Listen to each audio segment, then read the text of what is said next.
Welcome back to the deep dive. I hope you're somewhere comfortable. Maybe you're curled up in a favorite chair with a blanket pulled up to your chin, or perhaps you're driving down a long stretch of highway with nothing but the headlights cutting through the dark. Yeah. Wherever you are, I want you to just take a breath, shift gears, because tonight we are going to a place that feels, it feels a little illicit. Oh, that is a perfect way to describe it. Like we're sneaking into a library after hours to read the books they keep in the restricted section. It really is. We are stepping into a cozy, slightly spooky corner of the audio universe tonight. And the text we are breaking down, I mean, it isn't just a book. It's essentially a manual for hacking the operating system of the human mind. Hacking the operating system. I love that. I really love that imagery because usually we just accept the software as it is, don't we? We do. We wake up, we go to work, we come home, we make dinner, we sleep. We assume that's the whole program. We assume the screen goes black when we close our eyes and the computer just, I don't know, installs updates until morning. Right. And our source material tonight, it says, no, you're missing half the code. Exactly. We are dealing with material that explicitly bridges the gap between the world we walk around in during the day, the world of taxes, traffic jams, gravity. All the fun stuff. All the fun stuff. Yeah, the deadlines and the world we inhabit when we close our eyes. It's a bit chilling, isn't it? It is. But in the best possible way, it suggests that the you that goes to work is only part of the story. It's so chilling. The idea that the dream world isn't just a screensaver for the brain. Right. But an actual place with its own physics and its own rules. So, okay, let's set the stage properly here. We're looking squarely at session 209 of the early sessions, book 5 of the Seth material. A really seminal session in the collection, yeah. And this was recorded on November 17, 1965. You have to picture the setting for a moment to really ground yourself in this. It's the mid-60s, Elmira, New York. We are way, way before the digital age. No smartphones, no digital cloud, no AI. Just a woman named Jane Roberts. Her husband, Ruburt, Butts. And a reel-to-reel tape recorder. It's 9:00 p.m. on a Wednesday. The world outside is just normal. Totally normal. People are watching black and white TV, but inside that room, the atmosphere it's charged. Jane enters a trance, her voice changes, her mannerisms shift, and this personality essence known as Seth begins to speak. And tonight, the mission is, it's very specific. Yeah. Seth lays out an investigation of the nature and conditions of consciousness. Which sounds so academic. It does. It sounds like we need a whiteboard and a big pot of coffee. But when you actually read the session, it's surprisingly practical. Oh, absolutely. We're not just talking theory here. We're going to talk about dream experiments you can run in your own bed tonight. We're going to talk about telepathy. And this is my personal favorite. We're going to talk about why your spouse should probably be doing the typing if they want to understand the secrets of the universe. That domestic dispute was it was really funny. It grounds the whole thing. It reminds you that these were real people. Absolutely. Dealing with real marriage dynamics while, talking to a ghost. Right. But before we get to the household chores of multidimensional entities, we have to start with the core concept Seth introduces right at the top. Okay. This idea of the domestic dream lab. The domestic dream lab. Let's unpack this. Yeah. So Seth talks about primary and secondary realities. And usually I think of primary as my real life. Right. My job, my house, this microphone, the coffee cup on the table. The solid stuff. That's the real stuff. And secondary is, my imagination or my dreams, the stuff that doesn't really matter, the fluff. Right. But Seth, he flips this, doesn't he? He complicates it, for sure. Yeah. He tells Jane and Robert that they are beginning an investigation that will require looking at all levels of consciousness. All of them. He warns them against prioritizing the waking state as the only real one. He basically says if you only look at the waking state, you are trying to understand a complex system by only looking at the output, not the source code. Not the source code, exactly. And he uses this fantastic analogy. He says, quote, the nut analogy. This one stopped me. It's so good. He says, the potentialities of human personality cannot be examined as one would crack open a nut to see what is inside. And that is exactly how we usually try to figure people out, isn't it? It's precisely it. We think if I can just crack this person open, if I can just break down their defenses, I'll find the kernel of who they are. Yeah. We treat the soul like it's a physical object hidden inside a shell. A static object, a thing, a nut. We think if we smash the shell, there's going to be a little golden nugget inside labeled the true self. Yeah. But Seth is arguing that personality is an action. It's a movement. It is kinetic. I love that. You can't understand a dancer by looking at a statue of a dancer. You have to see them dance. You have to see the motion. So if you want to know what's inside the nut, you can't just break the shell.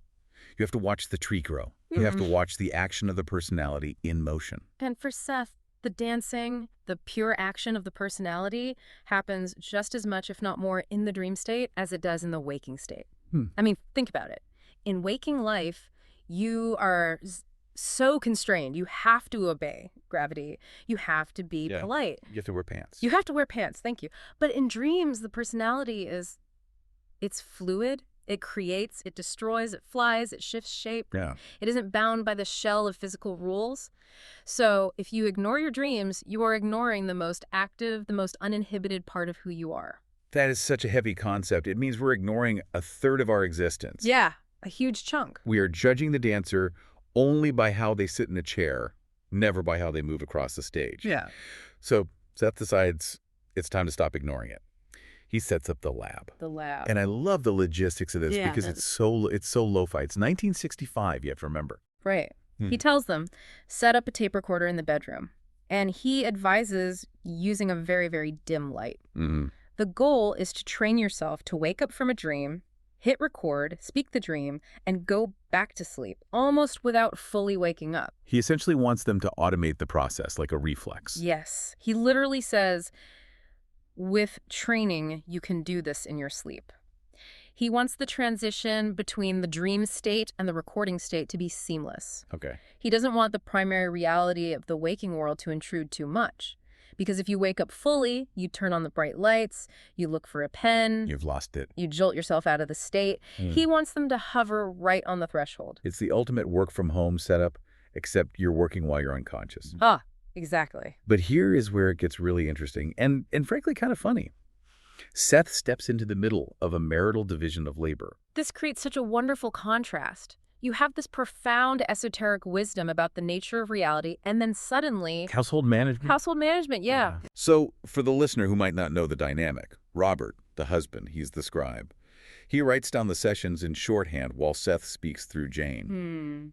Then, during the week, he has to type them all up on a typewriter. It's a lot of work. It's tedious. It is. It's a massive administrative burden.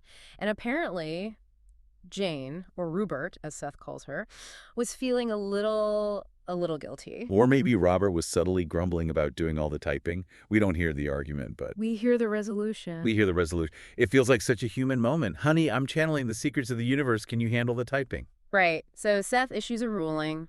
The ghost judge speaks. What does he say? He says, if Ruburt worries that he does not carry his share of the workload, then the work of typing the dream experiences, both his and your own, shall be his. Jane, you are hereby sentenced to type the dream journals. That's basically it. But look at the reasoning. It's not just about punishment or, fairness. Seth is clever. He mentions that typing these records will help Jane. It integrates the information. Yeah, so Well, think about how fleeting a dream is. You wake up, it's there for a second, vivid and real, and then poof. and then poof, it's gone like smoke. By forcing Jane to sit down at a typewriter and physically bang out the words, I saw a blue horse, I was flying over the city, she is forcing that secondary reality to become primary reality. She is manifesting the dream into the physical world. That's a great point. It's active learning. It's the difference between listening to a lecture and actually taking notes. Exactly. If you type it, you own it.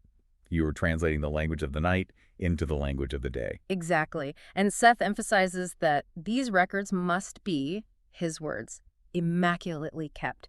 He's very serious about the data. He is. He says this material will serve for several books. He sees value in it that goes way beyond just interpreting a single dream for therapy. He wants a database. He wants a map of the territory. And that leads us perfectly into our next bit, decoding the night. Yeah. Because Seth doesn't just want a diary of, I dreamed I was in high school again and I didn't have my pants on. Yeah. He wants specific data points. He actually gives them a bulletin list. He is teaching them to be scientists of their own subconscious. He wants to know specific variables. He asks for the action. He asks for the location. And with the location, he's specific. Was it a place Or was it a new construction? Right. The location one is so interesting. I feel like half my dreams take place in the house, but it's never actually my house. I know that house. It's like my brain's stock footage of a house. Mm-hmm. It is rooms that don't exist in reality, staircases that go nowhere. And Seth would want you to note that. Is it a familiar construct or a new one? Is your consciousness recycling old sets, or is it building new sound stages? Wow. But the variable that really stood out to me, and this is where we get back to that chilling vibe, was the factor of seasonal variations. Yes, that stopped me. Seth says, you will find, I believe, that particular kinds of dreams occur with definite seasonal variations. Think about the implication of that for a second. We know our bodies react to seasons. We have circadian rhythms. We get the winter blues or SAD. Like a vitamin D, yeah. Our metabolism shifts. We hibernate, in a way. But Seth is suggesting that the content and the structure of our consciousness changes with the seasons, too. It really makes you wonder, right? Do I dream more about the past in winter?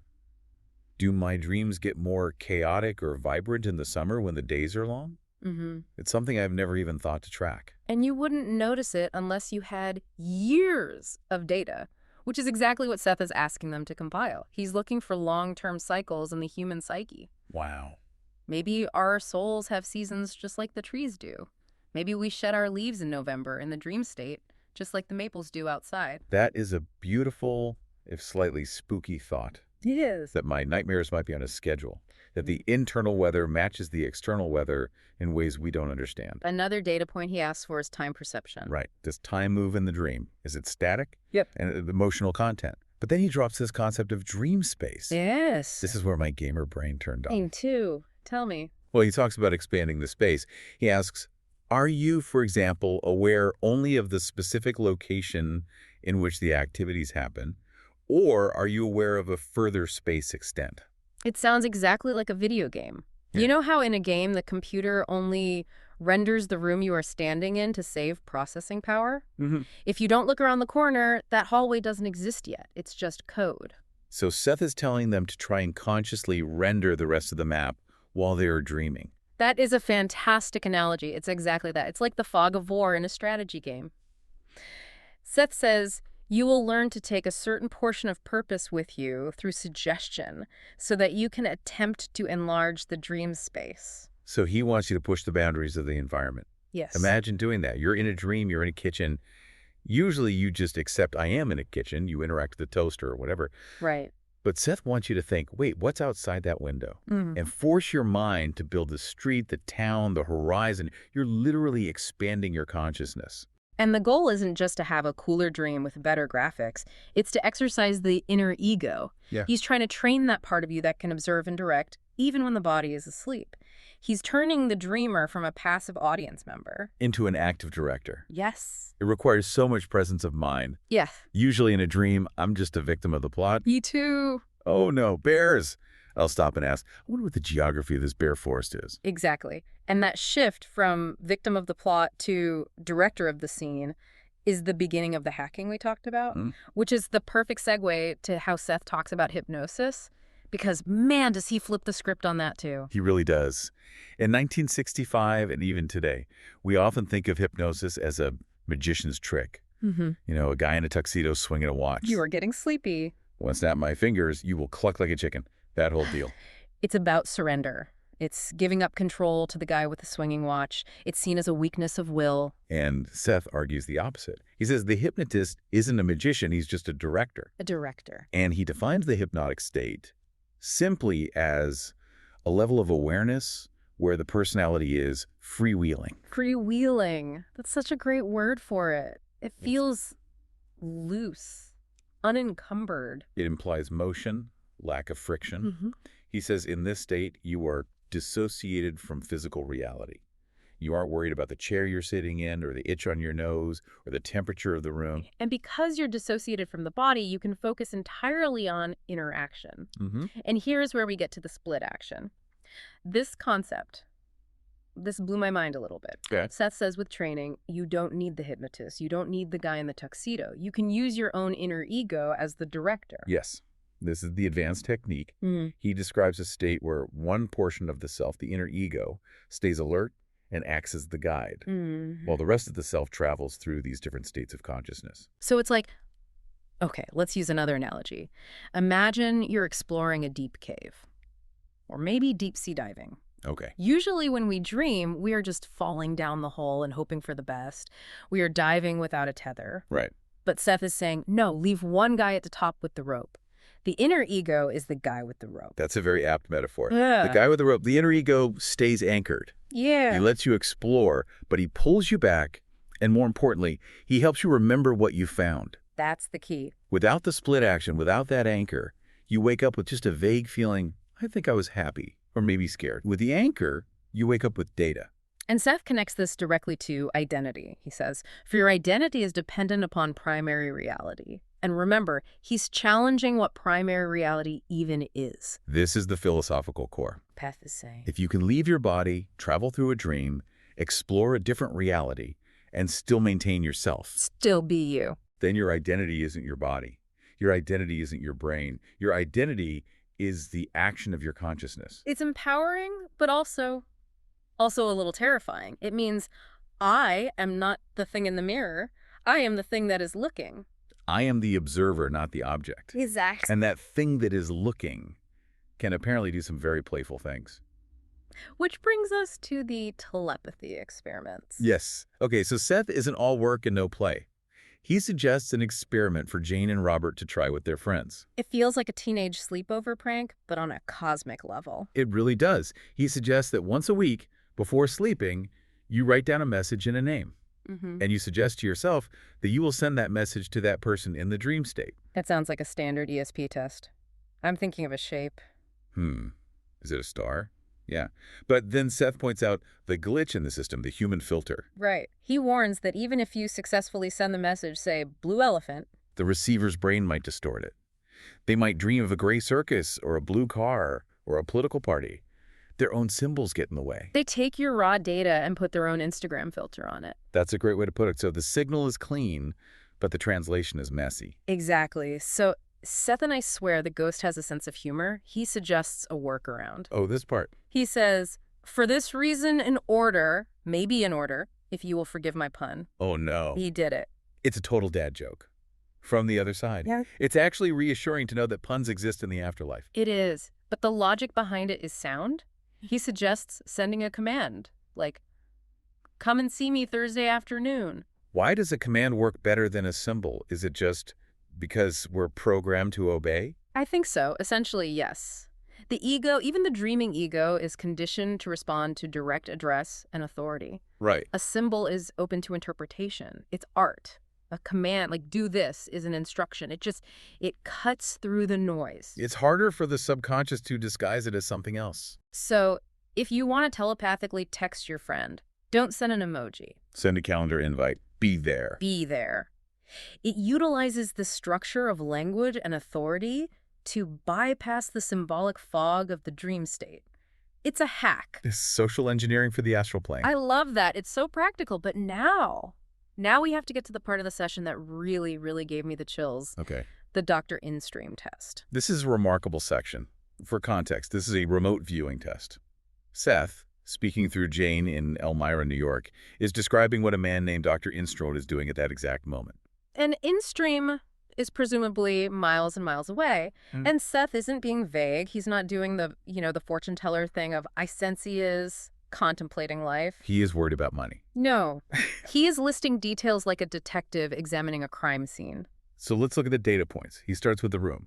A room with very high ceiling, small, that is almost taller than it is wide.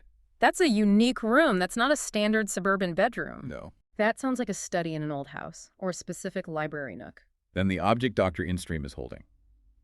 A book with many pictures. And he gives copyright dates. The dates. 1903 or 1933? The precision there is it's wild. 1903 or 1933, not an old book. He's reading the fine print. He is looking at the numbers on the page. And then the detail that really, really struck me, the bookmark. A bookmark. Seth says, a bookmark that reminds me of a fabric, of natural color, as of bamboo color. Bamboo color. That is not a generic guess. If you were just, guessing, you'd say a red ribbon or a slip of paper. Sure. Bamboo fabric it's It's distinct. It's textural. It implies he is seeing the texture. He's not just getting a vague impression. He's seeing the weave. Mm-hmm. And then he comments on Dr. Instream's physical state. He mentions an annoying physical symptom in the left hand, merely irritating, a nervous reaction of functional nature. I mean, imagine being Dr. Instream. You're sitting alone, reading a book, your hand is twitching a little, maybe a muscle spasm, and miles away, a woman in a trance is documenting it all. Kind of destroys the concept of privacy, doesn't it? A little bit. If consciousness is this open network, can anyone just log in and see what I'm doing? Can Seth see me eating cereal in my underwear? Well, Seth does imply that Instream was somewhat aware of the connection. He mentions that Instream had told someone else about the experiment, but then... Yeah. Then Seth quotes Dr. Instream directly. Yes, this part gave me goosebumps. Seth says Dr. Instream is tired, and actually says out loud or in his head, "Now see here, Seth, let's have something definite." And he puts his hand out. He challenges the ghost. Give me a sign. And Jane, in the room, mimics the gesture. She holds out her hand. It's a moment of real-time interaction. It is. Instream is demanding proof, and Seth is describing him demanding proof as the proof. It's incredible. And then he describes another object, an oval object with initials taken down from a high place. It's just layer after layer of specific, verifiable data. And this brings us to the so what of this whole thing. Why does Seth do this? It's not just a parlor trick to impress Jane and Robert. No, not at all. It's not a magic show. No, it's a demonstration. It is to demonstrate that the physical barriers we believe in distance, walls, separation, are secondary realities. They aren't the primary constraint. He is proving that the consciousness is not trapped in the skull.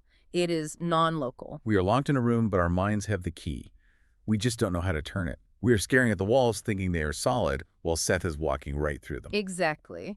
But there is a catch, and this is the final segment of our dive today. Okay. The human filter. Because apparently, even Seth can't just barge in whenever he wants. Right. There's a discussion about a previous session, an unscheduled one, where Jane apparently blocks Seth. Yes. There was a social gathering, and Jane felt that bringing Seth through might disrupt the experiment she was conducting with her friends. She felt social pressure. Yeah, she didn't want to be the weirdo in that moment, or perhaps she felt protective of the process, so she mentally just put up a stop sign. And Seth respected it.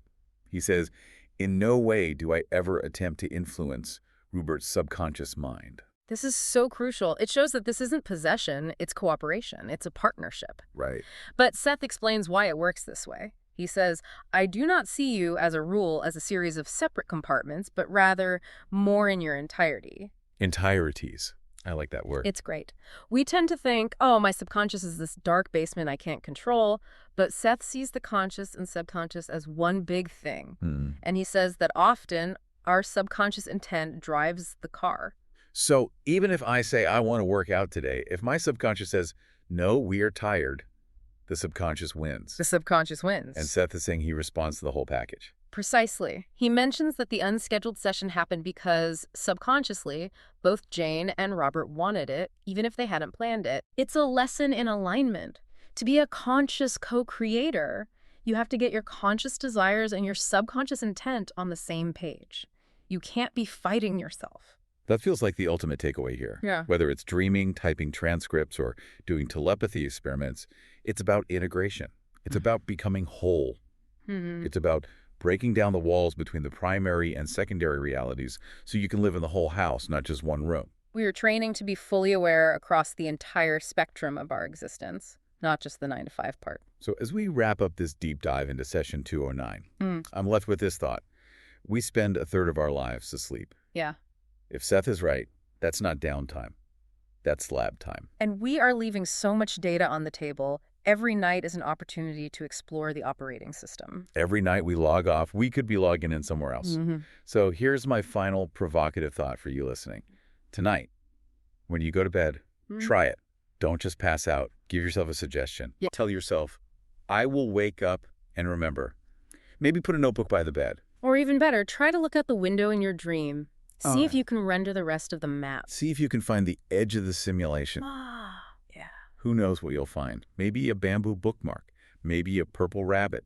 Maybe the answer to a question you haven't even asked yet. But whatever it is, it's you. It's part of the nut that you're finally cracking open. Indeed. It's all you. We want to make sure we give proper credit where it is due.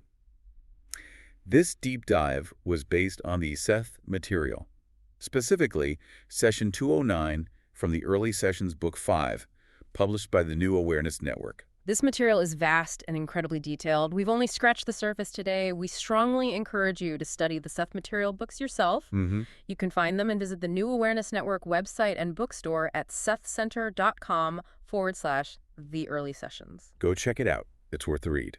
And finally, we must declare that this podcast will be distributed free of charge on all major platforms for educational purposes. Sleep well, everyone. And dream big.